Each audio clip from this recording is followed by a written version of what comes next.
2018లో వచ్చిన నీటి కరువు పరిస్థితులలో ఈ నీళ్ళల్లో అందరు కొట్టుకుంటూ ఉంటే సొంత ఖర్చుతో ట్యాంకర్ కొనుక్కొచ్చి మరి ప్రజలకు నా బాయికాడ నీళ్ళు నింపుకొచ్చి మరి ప్రజలందరికీ పోసిన ఇవాళ ఆ తల్లి అందరి ఆడబిడ్డల ఆశీర్వాదం నా మీద ఉంది. ఇవాళ ఇళ్ళకి పోతా ఉంటే ప్రతి ఒక్కరు గదం పట్టుకొని బిడ్డ నీళ్లు పోసినావు నువ్వు మాకు కరువు కాలంలో ఇవాళ మేము నీ వెంటుంటాం నువ్వు రందిపడకని చెప్పి నన్ను దీవించడం జరుగుతూ ఉన్నది. అట్లనే అందరూ ఇవాళ ప్రతి ఒక్కరు కూడా నన్ను అలానే ఆశీర్వదిస్తారని కోరుకుంటా ఉన్నా. ఫ్యూచర్లో రాబోయే పరిస్థితులు ఏంటంటే మెయిన్ రోడ్డు మీద మునక ఉన్నది. ఆ మునకను తప్పకుండా నివారించేటువంటి పరిష్కారాలు నా దగ్గర ఉన్నాయి. అది ఏ రోజైతే నేను కౌన్సిలర్గా మొట్టమొదటిగా పెడతానో ఆ నిరకను ఇవాళ వ్యాపారాలకు సంబంధించినటువంటి ఆ మొట్టమొదటి ప్రాబ్లమ్ని నేను తప్పకుండా దాన్ని సాల్వ్ చేస్తా.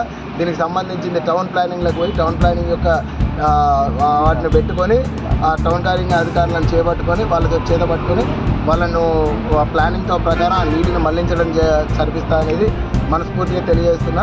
అలానే ఇవాళ మన ఇప్పుడున్న ప్రభుత్వం మనకి ఎన్ని హామీలు ఇచ్చింది, ఎన్ని కపట మాటలు చెప్పింది, అటువంటి పరిస్థితులు మళ్ళీ ప్రజలకు నమ్మి ఓటేయద్దు. మీకు ఇవాళ ఈ 2.5 సంవత్సరాల కాలంలో మీరు ఎన్ని బాధలు పడ్డారో మీకు తెలుసు.